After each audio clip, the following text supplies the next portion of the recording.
Live from MMA Fighting Studios, this is Between the Links. And now, your host, Mike Heck. The iconic voice of Esther Lynn welcomes you to a brand new edition of Between the Links. We have arrived at the semifinals of the BTL Championship tournament, the final four, if you will. And yes, we had to switch some things around in terms of the matchup, shuffle the deck a bit this week due to some scheduling things. But we got our first semifinal matchup going down in a matter of seconds. Anyways, first off, I am Mike Heck, and I am pretty damn sick. It has been a rough week for your pal Mike. Yesterday was really awful. Today is a tinge better, but still pretty awful. But I'll give you what I can. I'll try not to hack all over the microphone, and I'll try to keep some semblance of a voice the rest of the way. But much like these two fine competitors, they're going to look to punch their ticket to the finals. Let us introduce them first. They say momentum is the key in the postseason. She's coming off a win 9 days ago over James Lynch. She feels her opponent is perhaps looking past her. Plans to make him pay for that as well. From Bloody Elbow, one half of the BTL Tag Team Champions of the World, Kristen King. How are you? I am doing great. I feel confident because I have a win over Jed. It came in a tag team setting, but a win is a win. And I'm here to capitalize on that momentum. And I'm glad that my opponent has dressed for the occasion because it's about to be his funeral. And I can't wait to deliver the eulogy. So let's go. Damn, that's what we love to see. And let us introduce you to that man who has the most wins in the history of this show, Mr. No Gray Area. And he opened up a lot of eyes all around the MMA space with his wardrobe in his first round appearance. But I got to say, it's even better this time around. Mr. Jed Meshew, how are you, sir? I'm confused. What are we funeral? Who goes to a funeral looking like this? These are happy colors. Bright blue, vibrant. This is spring attire. I'm sorry you don't know that, but don't worry. You'll have plenty of time to do the research when you're on the bench because we're not talking about previous victories because the past is for cowards. I am looking ahead. I'm looking ahead to the finals. I'm looking ahead to Phoenix Carnivale and the can of whoop ass I will be opening up upon her to prove that I am the only greatest competitor in the history of this competition. Well, that's why we're doing this tournament to begin with. Two incredible promos to begin things. So let's talk some MMA. Let's debate. Let's talk about the comings and goings, the hot topics, if you will. Let's start with Triller's latest combat sports venture this past weekend. Triller Triad Combat. Despite the Thanksgiving holiday, their younger audience out doing other things like seeing their old friends, a lawsuit from BYB on top of them for the use of a triangular ring, which is so incredibly blatant, it's not even funny. But the show goes on. We saw MMA fighters take on boxers. We saw Metallica. We saw MMA actually win the night in terms of points. We saw Frank Mir get in there, Matt Mitrione, Mike Perry, Albert Tumenov, to name a few. Personally, I enjoyed it. There could have been a little bit less gaga between the actual fights, but the action itself, pretty good. Not sure if you watched or not, Jed, but did the concept at least give you something to think about? So I did not watch. I was also dressed up on Saturday. I had a baptism to attend. You know, I'm out here shepherding the youth as the godfather to a dear friend of mine's bouncing baby boy. But I was intrigued. Obviously, when you can't watch a fight live, what do? You tune in to MMAfighting.com, the best website in the world, to get all of your updates. And so I know intimately what happened. I saw the video of Frank Mir getting seriously, like that was actually an awful finish to that. And Dan Miragliotta, he came out and spoke about it, but that was still terrible. The rest of the card, not a lot of things that I held my hat on that looked or even seemed that interesting. But the overall concept, you know me, Mike, I'm a big Triller guy. I'm a convert after having gone to the Jake Paul Ben Askren fight in person. Triller's got me on board. The triangular ring, which still feels weird to call it a ring. That doesn't seem like we should be able to do that because it has three sides.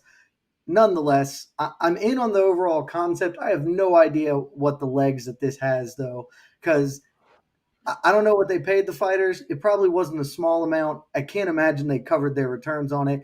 And Michael Buffer has got to cost more than everybody else combined for those shows. You can't be running Michael Buffer out there. You got to get some other dude. Let me do it, Triller. This is my official envoy to you. I can be the voice of Triller Combat. I'm built for it. I'm dressed for it. Let your boy have a shot. Kristen, what say you? Did this concept give you something to get excited about? I mean, $20, not a terrible price tag for an event like this. Not at all. I went into it not really expecting much, and I left it. I felt like it was a good event for what it was supposed to be. I think there could potentially be a future with this whole triangular ring thing, but I have questions, I guess, on both the product and the production. As Jed mentioned, you have Michael Buffer. Then we had a Metallica concert also, and I'm pretty sure those guys ain't cheap. And then we had Frank Mir saying that he was poised to make the most money of his career had he won the fight. Obviously, he did not win, but I'm thinking this whole production and this whole setup is going to cost a lot of money. I don't necessarily know if that's something that they can continue to do in the future, but it was a very nice first showing. And then product wise, as interested as I was in the first event, what comes after? What other intriguing fights are you guys going to put on that is going to make me shell up another $20 or however much you want to charge for the next pay-per-view? Because I think we did get some really nice surprises with someone like Alexa Culp, who got the fastest knockout in the only women's fight on that card. I was very impressed by her. And then we also turned in for some people that we already knew, like the Frank Mirs, like Albert Tumenovs, like the Mike Perrys in his first post-UFC fight. So I'm wondering, where do we go from here? The bar is set, I guess, in their standards fairly high. So I'm wondering, well, what comes next? What are you going to put on? Because they don't necessarily have an established roster to get a lot of people interested. So I just want to see what they're going to do, what new, fresh fights they can bring to the table, and whether or not that's going to be a really long-lasting type of product. It appears they want to come back maybe February or March, Kristen. Maybe we'll see Rampage Jackson versus Shannon Briggs. Maybe the coaches will collide. Maybe they'll do a reality show with the two guys, because I would watch the hell out of that thing. Maybe some other big name fighters. Maybe we'll talk about one of those fighters in round two. But do you think, Kristen, in 2023, that we're going to be sitting around doing live companions for Triad combat events? Do you think this will be something that they can sustain 3-4 events a year for years to come with something like this? Because this is not something you could do every month, because it'll get people get tired of it super fast. But if you do like a quarterly event 3-4 times, is there something there? Yeah, I think so. As long as there's not an oversaturation of the product, because this is honestly like a novelty type of thing. You're not expecting to sit down and say every Saturday night, okay, we're going to watch Triller Triad Combat. That's not going to happen. And I don't think it should happen if they do want their product to last well beyond this year. And as you said, potentially into 2023, 24, et cetera, whatever. So as long as they don't overstay their welcome as in like a combat sports type of schedule, I think they're fine. 3 to 4 events each year, that sounds great. I think you could capitalize off of that, because there are going to be times where maybe there aren't any fights on that specific weekend, and all the attention is going to be guided towards you. You benefit off of that. That's the payoff. So don't oversaturate the product, fix a few things with production, and I think you have a sustainable going in the next few years. I just think you have to play your cards right if you're Triller, and I feel like they'll do good. It just depends on what they bring to us next. What do you think, Jed? How do we sustain this? Because you got that look in your eye, like maybe they can't do it. I don't have a lot of confidence in them, mainly because I've been following the sport a long time, and I know that technically this is a whole new sport, I guess, because it's mixed weird rules or whatever. But we're talking about, mid-level MMA. Really, that's what it is. Even if it's in boxing gloves, this is this is that kind of trying to find its footing. We've just seen so many promoters crop up and die because they do this thing where they go very heavy with monetary requirements, like they get Michael Buffer, they get Metallica as an investor and Snoop Dogg and all this stuff. And eventually that money runs out and they're not turning enough of a profit. And I have a real hard time seeing how Triller can keep this up, because to me, they had the golden goose, man. Like, say what you want about Jake Paul. People are invested in Jake Paul, the sportsman, the combat sports athlete. And Triller had him first. Triller was there first, and then they couldn't come to terms again. Maybe they never could have. Maybe Jake just knew his own value too much and that he can kind of run the show on his own. But I think if they still had the Jake Paul centerpiece to their promotion, that is a tentpole that can prop you up, that you can build around, that you can continue to develop and grow and build a name brand. But for now, it feels like they're going to be chasing the dragon every time out. They're going to have to go wilder, more ridiculous. They're going to have to do a straight line as a fighting ring instead of a triangle. Like, just cut sides out of it. I don't know where else they can go, but they're going to have to keep iterating and making different things happen. And the only way you can be successful like that is if your overhead doesn't exist, because you're an organization like Fight Circus, which is really just run out of somebody's backyard. And that is not what Triller's trying to do. I just don't think that they're going to be able to cover their costs. And for a short time, you can get investment money. You can keep pushing through, but eventually you're going to have to show a sustainable business model to keep generating interest in investors. And I am very much not sure that they can do that. I hope I'm wrong, because the more the merrier. Any kind of weird insanity, I'm all for. I'm not a super big fan of Frank Mir, old and washed up MMA fighter taking on one of the 10 best heavyweight boxers in the world. That's a bridge too far for me personally, but the rest of it I'm kind of in for. Mike Perry is a guy who needs a place to fight in sort of a sideshow act, and Triller feels great for stuff like that. So I hope they get it together. I'm just not confident in them. Yeah, I mean, I feel like we have this conversation after every Triller event. Like, how can they keep doing this? But I will give them credit. One, moving an entire event from one coast to the other in less than a week's time was pretty impressive. And then to come back and host an event in a baseball stadium with like less than a month's notice. I remember that press release coming out. I was like, what? You're going to do this 3 weeks from now? And they did it, and they reported 20,000 plus people. I don't buy that for a second.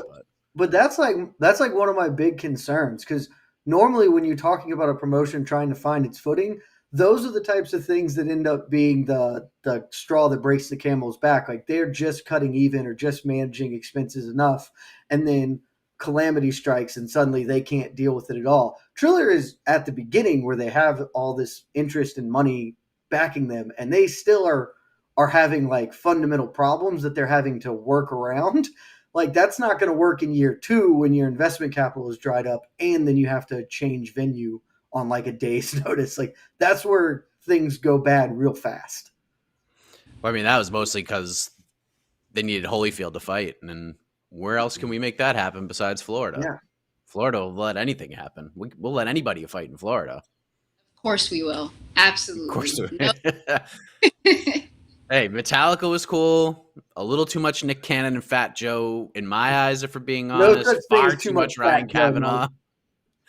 Yeah, I mean, there was too much Fat Joe. There was no such thing as too much Fat Joe.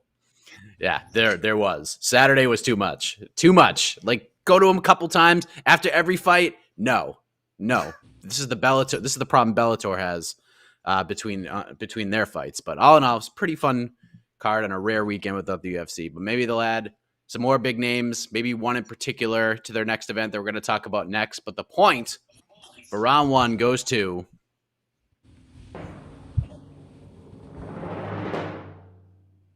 Kristen King on the board, 1-0. You know, Jed, I'll put in a good word for you if they want to cut costs and just not bring back Buffer and bring you in. I will definitely put in a good word. How much is your rate? You know, we could talk off air about that. I don't want other people lowballing me if they hear my prices out loud, you know. Of course. Good idea. Yeah, it's all about the business, baby. Come on. Kevin Lee knows that. Let's talk about him. That's right. Yeah, that's right. Kevin Lee knows all about big business, and we found it on Tuesday. Perfect segue. That's why you're the face of this program. MMA Fighting reports on Tuesday that the UFC and Kevin Lee are done. They've released Kevin Lee from his contract, former interim title challenger, so much potential, a lot of talent, great on the microphone, definitely the gift of gab, just hitting his athletic prime at 29 years of age. Yes, he's lost 2 straight. Yes, he's lost 4 out of 5, but many feel like he still has a very high ceiling in the world of mixed martial arts, but not just in the UFC, it appears, Kristen King, because he's not fighting for the UFC anymore. So what was your reaction to this news? Were you surprised that the UFC just cut Kevin Lee just like that? I was bummed. I saw that news and I was like, I thought Kevin Lee still had a little bit left in him in the UFC, and then for him to be unceremoniously cut like that, especially how he described the situation on the MMA Hour yesterday, where he said he essentially just got an email, no phone call, no nothing, until he had to contact the UFC brass himself and be like, what's going on? And it was just not a good day. I was very bummed. I understand people looking at it from the perspective of, well, he hasn't been winning, and I get that, but the guys that he's met in the octagon recently, those are like some top caliber guys. I thought that he still had a little bit in him. The last fight was against Daniel Rodriguez, who honestly, he could be the next big thing at welterweight. So I was a little bit saddened for Kevin Lee. And also, add on to that, he's currently on suspension for ADHD medication. And I was just like, well, that's just like another bad layer on a really crappy Sunday. And it sucked. It really did suck. But I was very happy to hear that he's already fielding offers. And that, I think, to me, that's a testament of who Kevin Lee is and where he's going to go, because by no means is he a washed fighter. I'm not looking at Kevin Lee like, oh man, he's really out of here now. I'm not looking at that. I think that, as you said, he's still in there. He can still have some juice, and depending on where he goes, I'm sure he wants to be paid what he believes he is worth. I hope that that is a possibility. And for him to already have offers on the table is great. And I think that he would make an incredible addition to a Bellator, to a PFL. If you really want to go for $1 million, great. And he already has the weight class figured out. He said, he told Helwani he's going to be fighting at 170 from this point on. Fantastic. I'm very happy for you. So did it suck to see him get cut? Yes, it did. But I also think that he still has a very, very bright future depending on where he ends up. Jed, were you surprised by this move? Both of you are dapper dressers, as everybody can see right now in your case. Were you surprised by this move, that the UFC just willy-nilly cuts Kevin Lee? Let's be clear. I don't have an ounce of the style that Kevin Lee has. And I think a lot of myself, but that man has fits, like, for real. I was a little surprised, but it totally makes sense upon reflection. I'm going to disagree with, I don't know what the right word, I guess opponent, though it doesn't feel like that. This other person on the show with me, I'm going to disagree with her because I think Kevin Lee probably is washed. I know that is a hot take, but I do not have gray areas in me. And I think Kevin Lee has not looked, yes, Kevin Lee knocked out Gregor Gillespie. That was awesome. Other than that one very, very great blip, he has looked horrendous for like most of the last, 4 years or whatever that period of time is since the Tony Ferguson loss. He just hasn't looked very good. He has been fluctuating with his weight. He's been trying to figure out lightweight, welterweight. This Adderall positive test, I don't take anything away from that kind of personally. Like he has ADHD. He needs this medication, but to not have applied for the exemption, that's just a mental lapse that, like, if you're really dialed in, you're on point, you are a professional fighter and you're focused entirely, like you're not going to make kind of those basic errors. And the issue with Kevin Lee has never been talent. It's never been ability. It's never been work ethic. It has always been between the years. Like that has been, we've seen that time again going out there. He got outfought by Ally Quinta, who he should never lose to Ally Quinta ever. Like, and I don't know. I wrote this the last time he fought when I thought he was going to lose to Daniel Rodriguez. That was a listless sort of not great performance from him. D-Rod's a great fighter, but I wrote this after that, I don't know how you fix him because he's been trying and saying all the things about being fixed forever. The same way Tyron Woodley has said, I'm going to have the fire this time and go out there, and it's just not there. It's not manifesting itself. He is only 29. Maybe he can turn it around, but it is so rare to see somebody in any athletic discipline who kind of has the yips, or however you want to call it, whatever is affecting Kevin Lee mentally. It's so rare to see them turn it around, and especially in fight sport. Like I think it was a little early. The UFC probably could have given him another fight. And there's a lot to say about the way in which they cut him, which I fully agree with Kevin Lee. I think they did him dirty in a lot of respects about that. But if you're just looking at fighters as investments, other people are going to be able to generate more and make more off of and with Kevin Lee as a fighter than the UFC is. And it kind of makes sense. I view this a lot like when they cut Jake Shields. When Jake Shields left the UFC, I don't remember if he was cut or if he just didn't renegotiate. Honestly, it's been a while back. He was coming off a loss to Hector Lombard, maybe. But like he was still one of the top welterweights in the world, but they just let him go because there was no need to have him there. He wasn't bringing as many eyeballs as he would cost them. And ultimately, Jake Shields went on to lose a bunch of his next, several fights and just kind of being a little listless for the remainder of his career. I think that's very likely what's up next for Kevin Lee, which is unfortunate because, again, one of the most talented fighters in the sport, all the promise in the world. It's just a matter of him fulfilling it. And at this point, I don't think he's going to. Yeah, I feel like Kevin is a guy that, like you said, the tools are all there. It's between the ears, but it's also, he's a guy that needs to be sort of guided by the right person. Like Robert Follis was that guy for him. And then he passed, and it just seemed like everything sort of withered away from that point. And he's tried to go to TriStar with Faraz Sahabi and go to different gyms with different coaches and with different people, wizards of the sport, if you will, and just hasn't seemed to click. And sometimes fighters just need that relationship, and Kevin hasn't really seemed to find it. But man, the way that this all went down, the email, not even hearing from Shelby or Dana, he got a text message from Hunter Campbell after he reached out first.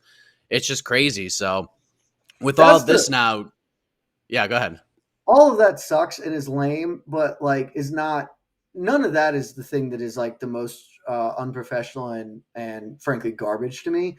Like, I get it. It would be classier and a better move for the UFC to make a phone call to him or sit him down and have it than sending him an email, but whatever. But the fact that they either knew that they were going to fire him or they internally had made the decision 3 weeks or something before they actually did ultimately release him via email, that's just garbo, man. I don't know what the decision tree goes on there, but that's what Kevin Lee talked about with Ariel. He said that, sometime early November, he said that they knew that they were cutting him, but they didn't tell him until whatever this past week. That's trash. Let the man can't fight because he is under suspension only in your organization. Let him, if you're not going to work with him, okay, that's your decision, but he needs to be able to go out and provide for his family. It's the holidays. Maybe he needs to fight, and delaying that is just really trash.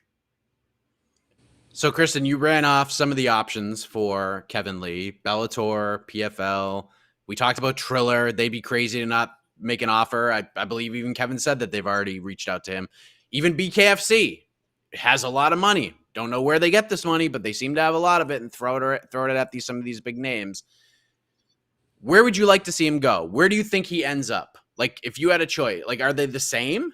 Where you would like to see him go and where he ends up, or are they different? I mean, I feel like my main two would be Bellator and PFL. Bellator just because I wonder if there's already an established relationship, being that his brother is on that roster as well, and I would love to see them compete under the same banner. I think that'd be really fun. Also, the welterweight division and Bellator is super interesting. I don't know exactly how well he would fare against them, but I think that he seems to have the mindset of, you know what, I'm just going to cherry pick my opponents from now on, or give that advice to younger fighters coming up into the UFC. So maybe he still has that mentality going into another promotion, and he just tries his best to get back to the win column. So I like the Bellator option. I do like the PFL option, always because if you have an opportunity to make 170, oh my God, not 170 million, 1 million in a tournament. Could you imagine 170 No, sorry. 1 million. If you can make that amount of money, I am all for that. I believe he said he at least touched a million throughout his tenure in the UFC, which was about what, 18 fights, 8 years. So if he feels like he needs to get more of that, I think that'd be an awesome place for him to land too. I think I saw he's already getting call outs too. I saw Will Brooks, former Bellator champion and UFC fighter, call him out, and then Glory hopped on and was like, "Do you guys want to kickbox?" And I'm like, I don't know if we want to put wrestlers in a kickboxing match, but I'm happy that there's interest for Kevin Lee for a bunch of different promotions. But for me, I think Bellator and PFL would probably suit him better in the long run. What do you think, Jed? Where's Kevin Lee's next fight going to be? Where could he potentially make upwards of $170 million? A million. I think it depends a lot on what Kevin Lee specifically is looking for. If he is just trying to make $1 million, which seems to be a thing, PFL makes the most sense because all he got to do is win the tournament there.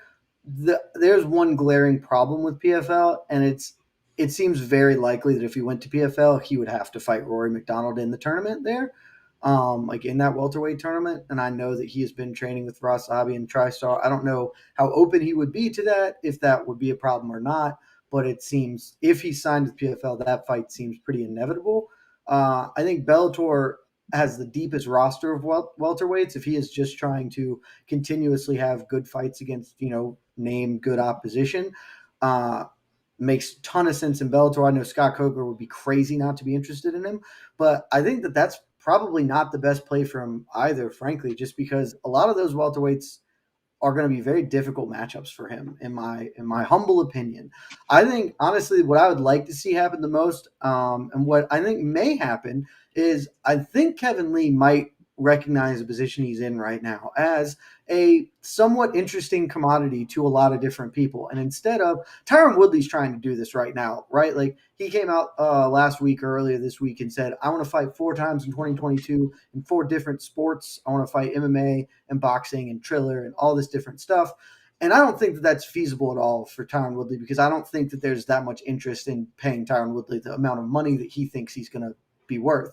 I think there is more of that interest with Kevin Lee, and he is not in a position where he's going to have to sign a restrictive contract with any of these orgs if he doesn't want to. He can maybe negotiate for, hey, I want to do 2 fights with Triller and then reassess. Maybe then I'll open up the door to Scott Coker and go to Bellator. Maybe then I'll take a look at PFL. Maybe the landscape's changed for me over there. I think if I'm him, what I would like to do is to keep my options as open and fluid as possible for as long as possible.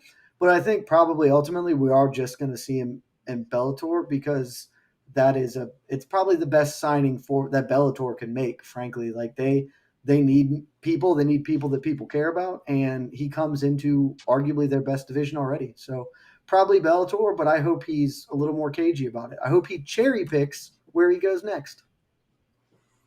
Touche. Well played. Yeah, we'll see. I mean, I actually think the way it happened was pretty awful, in my opinion, and you guys ran off the reasons why, but I think he's in a better position in his career right now than he was even 72 hours ago. So the options are plenty. Question, because the only thing I've thought, it had nothing to do with any stuff that we just talked about. Why does anyone sign with the UFC? I genuinely don't understand it. Nobody who has ever left that organization, and half the people in it aren't happy.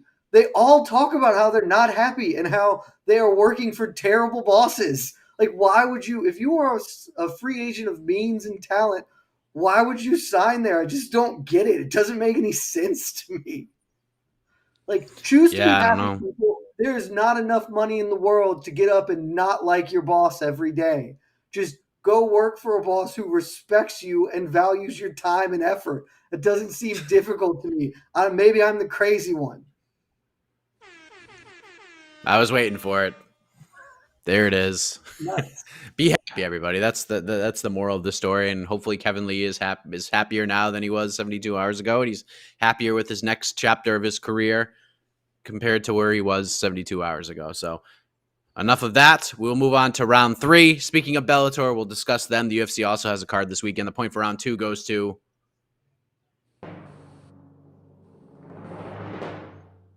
might be the new Prince of Positivity, Jed Meshew, 1-1. Be happy, people. Just choose happiness. That's right. Dress nice and choose happiness. So let's move to this weekend. We have two very fun bantamweight main events coming up. Friday night, Bellator 272. It's their final event of the year, headlined by a world title fight between Sergio Pettis and Kyoji Horiguchi. And then on Saturday, UFC Vegas 44, a 15-fight card, which starts at 7 p.m. Eastern. It's going to be a long night of UFC action. That'll be headlined by Rob Font versus Jose Aldo. Both of these are great fights. We'll talk about each of them individually. But, Jed, we're going to start with you. Better main event, Bellator or UFC this weekend? Look, this is one of the few times that's not an entirely ridiculous question. Kyoji Horiguchi is, for my money, probably the best flyweight fighter in the world right now. I know he doesn't really compete there anymore, but he could still make the weight, and I think I would pick him to beat any flyweight on earth at this moment in time. And Sergio Pettis is a damn good fighter. If you are an avid listener of all things MMA fighting, you probably heard our rankings podcast earlier this week, where E.K. Sliden, who's currently manning the ones and twos of this very program, vehemently argued in favor of both Sergio Pettis and Kyoji Horiguchi as far as bantamweights. I am maybe not quite as bullish as Casey is, but I still have both of them ranked in my bantamweight rankings. I think they're sensational fighters each, and it's a really good fight. The problem is I have both Rob Font and Jose Aldo above both Kyoji Horiguchi and Sergio Pettis in my rankings. And for that alone, I would say that fight's better. But realistically, I think it's better anyway. Maybe Kyoji Horiguchi is one of the 3 or 4 best bantamweights in the world. Rob Font is the best bantamweight in the world. Boston Cartel, baby. He is the best 135er on the planet. Just check yourself. It's coming. Slow but surely it's coming, and I am sad to say that it's coming at the expense of one of my all-time favorites. There is no bigger Jose Aldo mark than I am. I argue vehemently for him being the greatest featherweight of all time. If you disagree, you're wrong, flat out. No contest. He's the best featherweight of all time. He's one of the 3 greatest fighters of all time. He is the youngest UFC champion in history. People say that that's John Jones. That is wrong. Jose Aldo was a WEC champion before John Jones became a UFC champion. At the time when the WEC only existed for unknown tax reasons. He's one of, if not the best fighter of all time. And it's going to be really sad to watch Rob Font jab him to death. But for the first 3 rounds, this fight's going to be magic because Jose Aldo is maybe not as good as he once was, but he's as good once or for 3 rounds as he ever was. This man remains the best defensive fighter in history. And for 3 rounds, it's going to be gangbusters, brilliant, technical, awesome, incredible stuff. And then at the end, Rob Font is just going to be younger, fresher, and work at a higher pace and kind of eke out a decision over the latter rounds. But I will always watch Jose Aldo fight, and I will damn sure tune in to watch the best bantamweight in the world fight. Wow. That was a passionate answer. I will say that Rob Font is not much younger than Jose Aldo, like less than a year, if memory serves Aldo got them 50 years on him, though. There's a difference between young, like TJ Dillashaw is technically older than Jose Aldo, but that also feels insane to say because Jose Aldo has been at the top of the sport since he was like 21 years old. That's a great point. Kristen, what do you think? Bellator, UFC, who is the better main event this weekend and why? I will say Bellator by the slightest margin, only because I think the way that they are currently shopping this fight as a champion versus champion fight, which I completely understand. Sergio Pettis is the current Bellator champion, and then you have Kyoji coming in from Risen, and you get to see him vie for the title that he never lost. And he's still, honestly, he's walking around here saying, I still feel like I'm the champion and I'm the real Bellator champion, because he did never lose it in competition. He had to give it up because he injured his knee and was out of action for about a year. So when they announced his signing earlier this year, I figured that it would be a fun matchup with Sergio Pettis. He was already targeting him, and look what happened. We got the fight that we wanted. I am very much interested in seeing how Sergio Pettis looks for his first title defense. I think he surprised a lot of people in the Juan Archuleta fight. I didn't think that they really gave him too much credit. I thought that they believed Juan Archuleta was still going to retain the title, and Sergio fought smart. He fought beautiful. I absolutely adored that performance, and I was very happy for him. And it seems like he has really found his footing in the Bellator promotion. So I am very much excited to see what he does against Kyoji Horiguchi. He is honestly one of the best bantamweights in the world. And I honestly kind of feel just a tinge sadness for Sergio Pettis, just because it feels like he's not getting any credit. It seems like he has to fight all over again for the championship that he already has. And no one seems to be giving him the credit for the performance that he put on to get that title. So only by the slightest margin do I think that this one is just a little bit better, because when I look at Font and Aldo, obviously I'm very excited. But then if either one of them wins, what happens next? Because this is not a number one contender fight. This is a not number one, but maybe next type of fight, because we still have TJ Dillashaw out there. We still have Sterling and Jan to figure out, and Sterling's still injured. TJ Dillashaw is still injured. Corey Sandhagen is still hanging around there, even though he just lost to Peter Yan. It just feels like, where do we go? It feels like they're going to be in a little bit of like bantamweight purgatory after this fight, because there's no idea where we could take these two, whoever wins. So I'm going to go for Bellator, Kyoji, and Sergio. I think that has that beat just by the slightest margin, like a 51-49 type of thing. Yep, and Sergio's sort of approaching the fight with the same lens as a lot of other people are. Like, maybe I'm not the champion, but this is my way to prove it. I have to make sure of it. And he said so he's like babysitting on. the belt. He's babysitting it, and I feel bad that he feels that way, but I guess that's what a lot of people. That's honest. Good for him to be honest, man. Like, know your role. Know your role. I guess he can. Well, let's talk about this fight a little more, because you mentioned, Kristen, he looked really good against Juan Archuleta. I was there. I watched that fight cage side. It was a competitive fight, but that was a clear Sergio Pettis win. There was no controversy whatsoever. Horiguchi never actually lost the title. He had to vacate after the knee injury, comes back, wins the Rizin title. Now he looks to win back the Bellator title. So just looking at legacies and where they're at, I think I know your answer, Kristen, but we'll just throw it out there anyway. Who needs this one more, Horiguchi or Pettis?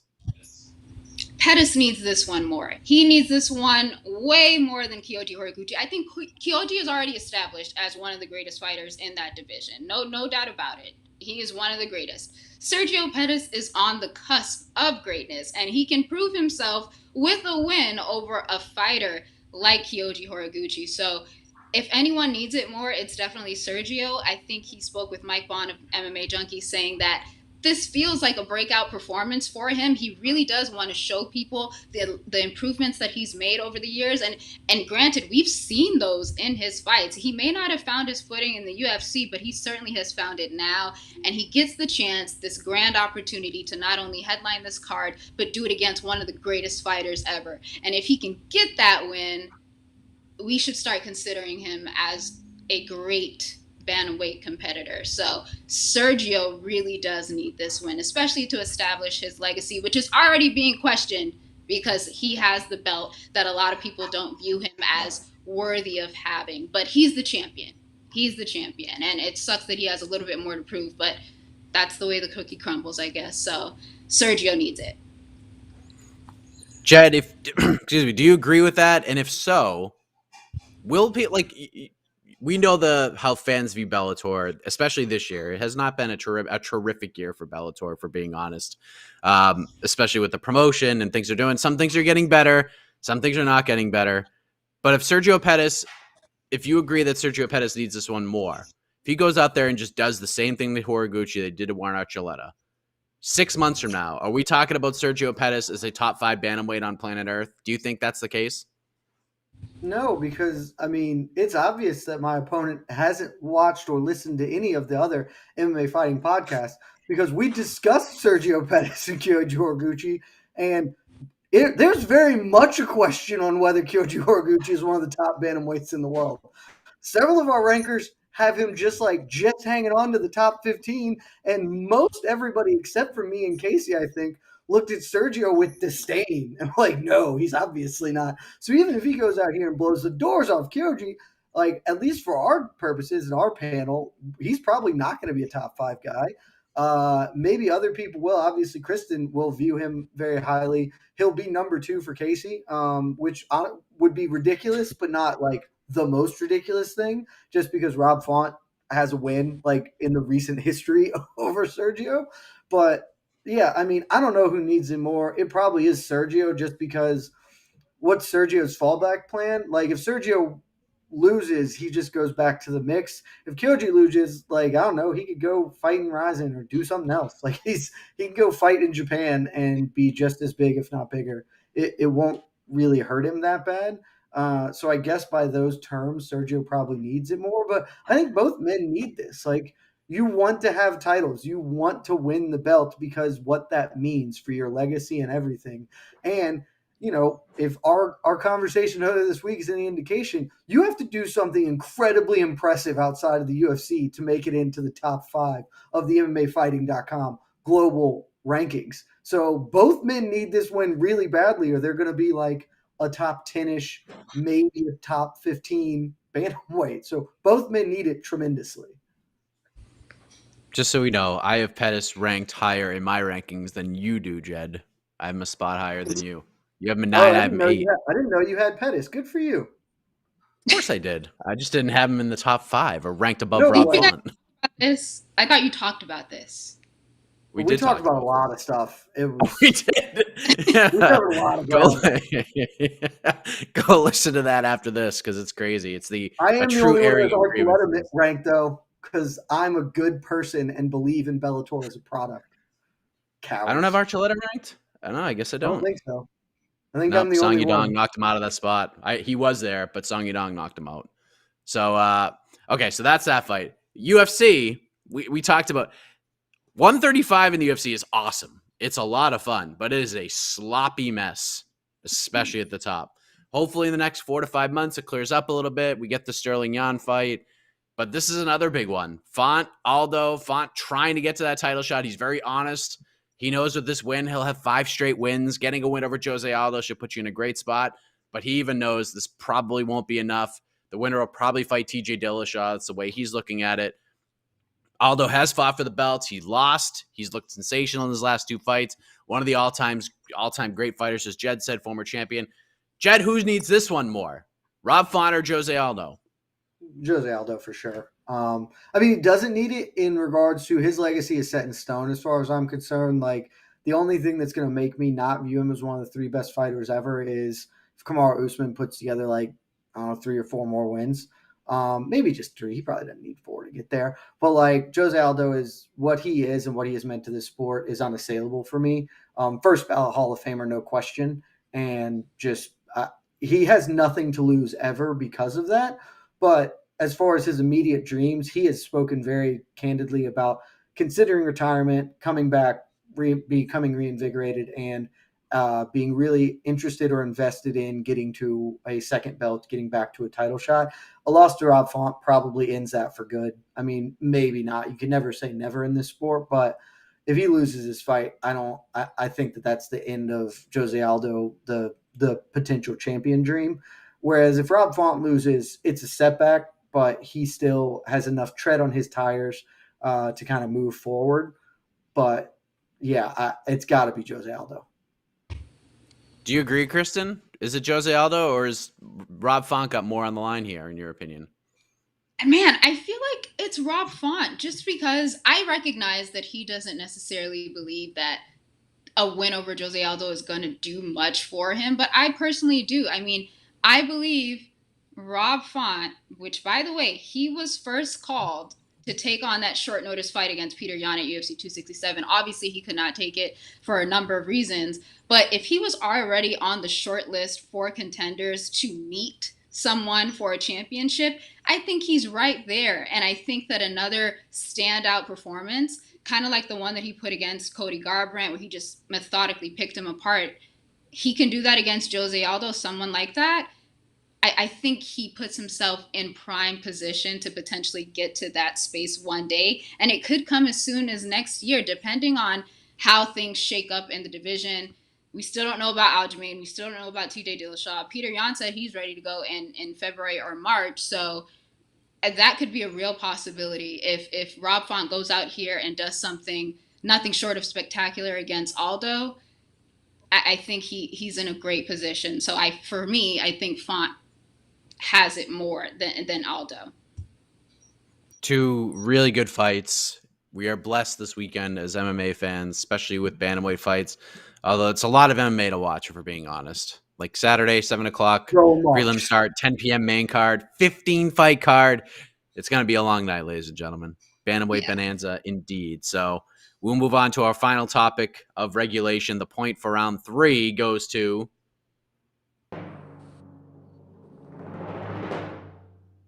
Kristen King is up 2-1. Excellent round. Very happy. By the way, I'm really happy that these events are happening on Friday and Saturday, because could you imagine trying to watch both of them on the same day? I feel like that'd be a lot. I wouldn't want to do that. I just wouldn't watch Bellator at all. That's fine. I knew you would say that. But look, Bellator is not bad, but like I just wouldn't watch it. Let's also be honest. I'm probably not going to watch most of the UFC card Saturday. It's probably going to be a Sunday hungover watch for me. Okay. Well, the honesty is just flowing here on BTL, but what's Saturday? Georgia, baby. SEC Championship. Georgia, Bama. It's a big day. It's a big day. How do you feel about Brian Kelly going to LSU, Jed? I think it's hysterically funny, and if this was a different program, I would offshoot us for 30 minutes to talk about how dumb that choice is. But nobody wants to listen to me wax poetic on college football. All right. Well, let's wax poetically on the under-the-radar fights, the low-key banger round. Round 4 is the low-key banger round. We get 2 big events, lots of fights to choose from, 2 exceptional main events, but something's got to lead into those exceptional main events. So you can choose the Bellator card, you can choose the UFC card, whatever one you want. Kristen, we begin with you. What is the low-key banger of the weekend? What is the best fight of these 2 cards of this weekend that no one's given enough love to? Man, there's a lot on the UFC card. There's a few on the Bellator card. But for me personally, I am very excited to see Chris the Action Man Curtis back in action so soon after his insane debut at UFC 268. He gets to take on Brendan Allen, who, by the way, I don't know what's going on with like his opponents, but I feel like he's been rescheduled for like 5 or 6 different opponents in the last few months. And who gets the call? Chris Curtis. And that, ladies and gentlemen, is the very definition of a low-key banger. I think that this one is on the main card. I think it's like maybe first or second on the main card. That is good money. That is a good fight. If you saw Chris Curtis do what he did to Phil Hawes, and you know what kind of fighter Brendan Allen is, this is something that you don't want to miss. And I'm very much excited to see him back so soon, especially considering the type of career that Chris Curtis has had in recent years. It just warms my heart to see him finally under the UFC banner and going against these guys. So it should be really fun. I like that one. Chris Curtis, Brendan Allen. It would have been Matt Brown and Brian Barberina, but that fell through, and that kind of broke my heart. So this is my next one, and I really enjoy this one. Jed, what you got? Look, you know me, Mike. I have a lot of tendencies, and one of my tendencies is to rip the UFC to shreds when they put on 15 fight cards. It's insane. But, I mean, if you're going to do it, this is the way to do it. This card crushes the Wikipedia test. Like, almost everybody has a Wikipedia page, which is great. And all the fights are just awesome. Like, you could throw a dart, and anything you hit is either really well matched or interesting. Like, this is really good work from Sean Shelby and company, top to bottom, and I will tip my hat to them for that. But if we're talking a banger, I wanted to come in here. You know me. I love the big boys. I wanted to come in here and talk to you about Jimmy Crute, Jamal Hill. But then Jimmy Crute rocked that ape drape, that majestic hockey hair, and there's no way that that's low-key anymore. Everybody has to be tuning in for Jimmy Crute's hair, if nothing else. And so I'm going to go with the only answer. The only true answer is in the flyweight division. On the undercard, as bangers should be when they are of the low-key nature, it's Manel Zalgas Zumagulov. I probably butchered it. I'm sorry. That name can't be said. It's impossible to say that name. So blame everybody but me. It's not my fault. Manel Cape is the man. I think Casey Leiden is a huge fan of Manel Cape, former Rising champion. Dude, in his last fight, had a flying knee knockout and somehow didn't get a performance of the night bonus, which is insane. He came to the UFC a little. It hasn't been great. Huge robbery in one of those fights, and then he lost to Julian Paiva, who I have as one of the top bantamweights, with what he's done since then with the win over Kyler Phillips. This dude's awesome. This dude throws hammers and is exciting and fundamentally just the best thing to watch at any given point in time. And Zalgas, not even going to go with his last name. Zalgas is damn good, man. Like he also came to the UFC, lost a couple. One of those I think was, if I'm remembering correctly, who did he lose to? No, I was thinking about Manel Cape. Sorry. Zalgas came in, lost. One of those was whatever, but they're both just really fun fighters, man. And it's flyweight. It's going to be action packed until Manel Cape kills him, and that's what's going to happen. So tune in. Well, I mean, we know why he didn't get a bonus, because he missed weight. Exactly. I mean, it doesn't matter. By like a lot. Give that extra money to the homie, because he deserves it. He got his brain knocked around. You telling me Oda Osborne couldn't use an extra 50 G's?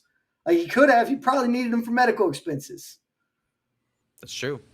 And listen, made Oda Osborne make some different choices in life. Not going to pretend I totally forgot, but you should still give him the props. It was one of the best performances of the night. Yes, it was a nice knee. No doubt. That is a pretty good card. It is a pretty good card on paper. It's just a lot of fights.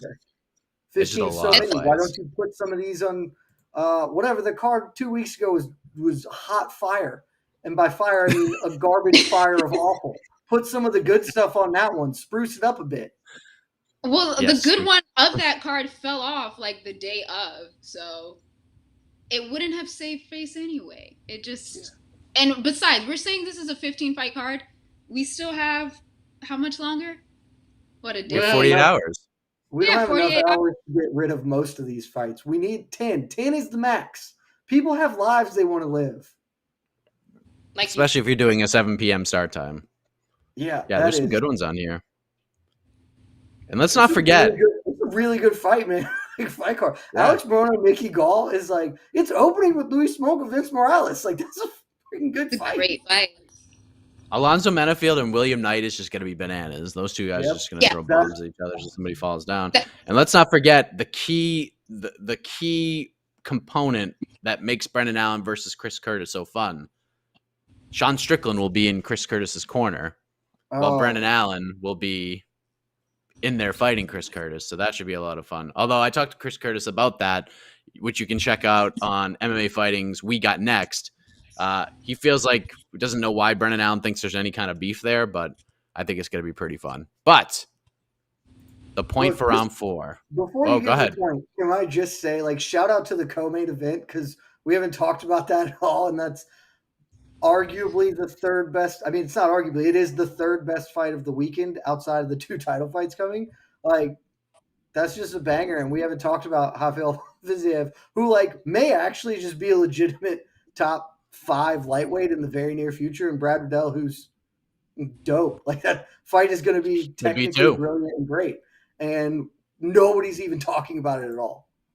Because I think everyone just assumes that's going to be like a fight of the year contender. We already know that. That's common knowledge. I guess, I don't know, but we were going to go this whole show without bringing up like a fight between 2 of the ranked, like the top 15 ranked lightweights in the world. Like, that seems kind of disrespectful for us as a whole to not have mentioned them at all. You're not even going to watch the event. Final question, Mike. My bad. If I did. You're not going to watch it till Sunday. You're not going to watch it till Sunday. You're not going to watch it. Look, yeah, because I'm already going to be drunk from Georgia putting the wood to Alabama, and I want to give these gentlemen the respect they deserve for sober viewing so I can appreciate the technical and tactical brilliance. Thank you. Oh, man. The point for round 4 goes to...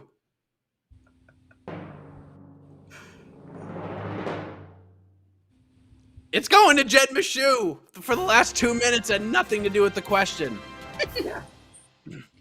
It's veterans. The passion. When you're not doing well with the question, you just muddy the waters. Yes, you muddied them all right. You poured like 25 gallons of water on the mud. We muddied them up all good. So, final question. 1 minute. Each of these competitors will have to answer said question. It'll be the same question for both. I got really lazy, so I just thought of one like a minute ago. I've been dealing with sickness and sweating bullets. So I think this is a fun question, especially for the time of year. So Jed Meshew actually got the blind draw for this choice. So you get the choice. Do you want to go first, or do you want to pass it over to Kristen? I will pass to Kristen. Okay. Kristen, here we go. We mentioned the Bellator event this weekend. We got the UFC this weekend. We got the UFC final pay-per-view of 2021 coming up next week, and then the final UFC event coming up on December 18th. We also got some boxing fights. We get Jake Paul versus Tommy Fury. We get so much stuff coming up for the next few weeks to round out the year of our Lord 2021. So my question to you is, and this is as open-ended as it can possibly be, what is your bold prediction for the rest of the year in MMA/combat sports? Like, from these events, what sticks out to you? What's your bold prediction as far as talking points go for the rest of the year with these cards? 1 minute on the clock. Your time starts now. My bold prediction for the rest of the year is that although in the lightweight division, even though there could be a really good chance that there's a new champion crowned between Charles Oliveira and Dustin Poirier, something tells me somebody by the name of Conor McGregor is going to skirt his way straight to the top like he's been talking about, saying that he's going to walk straight into a title shot by the time he gets back next year. And as much as it does not make sense, it does when you're talking about the money. So I could see that happening sometime. Ooh, could you imagine if we get like some WWE-esque type of thing where Conor is there at that night and just like confronts whoever wins that fight in the octagon? That'd be fun. That'd be great. That'd be great promotion. We could have like another UFC 229 bus type of thing, I guess.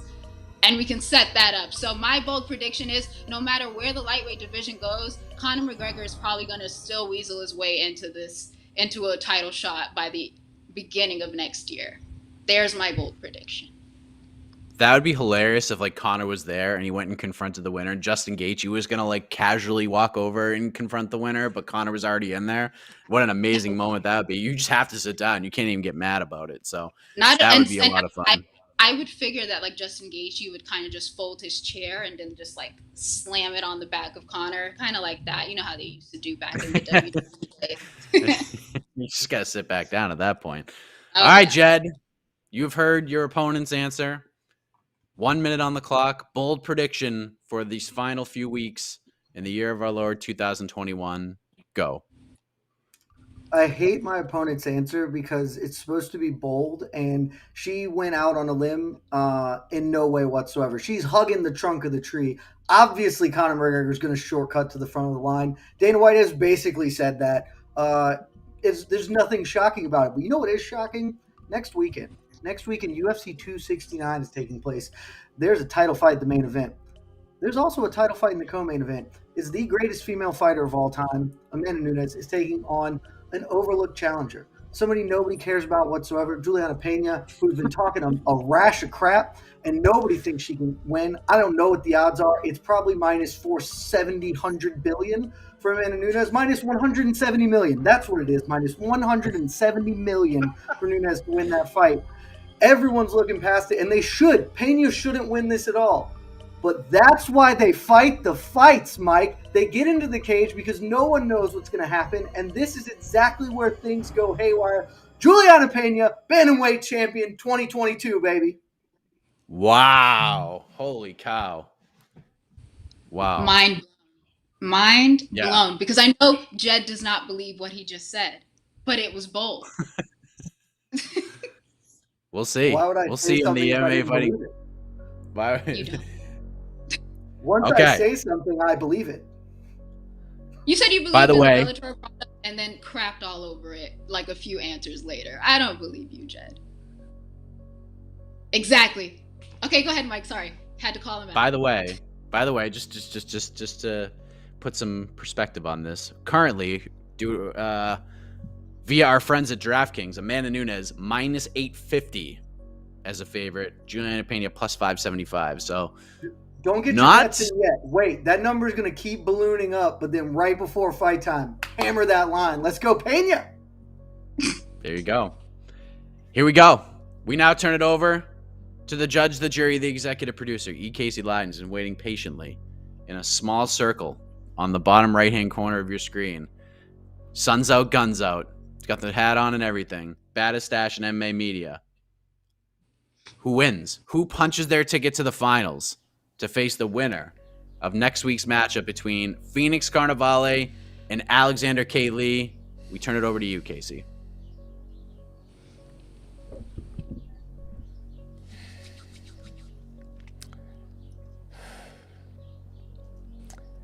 You know what? I've made a decision. This one, I think this one's pretty simple, actually. Your winner.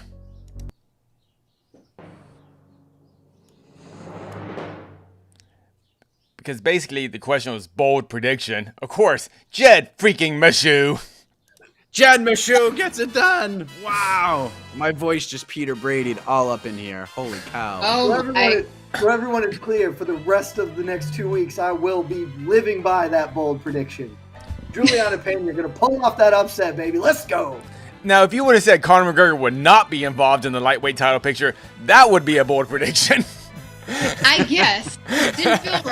Didn't feel right. We already know what it is. But but great competition, great effort, Kristen. You just ran into a steamroller today in a great looking suit. So it was a great contest. I mean, if I had to lose to anyone, I would have literally wanted to lose to anyone else that is not named Jed. But because that is the situation that I'm dealing with now, I have to respect him. I have to say great competition, obviously. We joke here and there, but he's obviously a formidable contender. So I'm going to do the gracious thing and wish you the best of luck next week. And honestly, Casey, you saved me from potentially going against my tag team partner, Alex Kaylee, in the finals. And I think that would have been very, very gut-wrenching for me. So good luck, Jed. I look forward to it. He did not save you, because Alex Kaylee is not going to be Phoenix Carnivale. The Cinderella story stops next week for sure. Jed, what would you like to say? I'd like to thank my mom and dad, my family. Mostly, I'd like to thank all the people out there believing in me, because this is it. This is what we trained for. This is what we got suited up for. Tune in 2 weeks when I do get to take on Phoenix Carnivale after she handles her business, because I'm going to be dressed. You guys don't even know what I've got planned for that, but this is it. This is the game.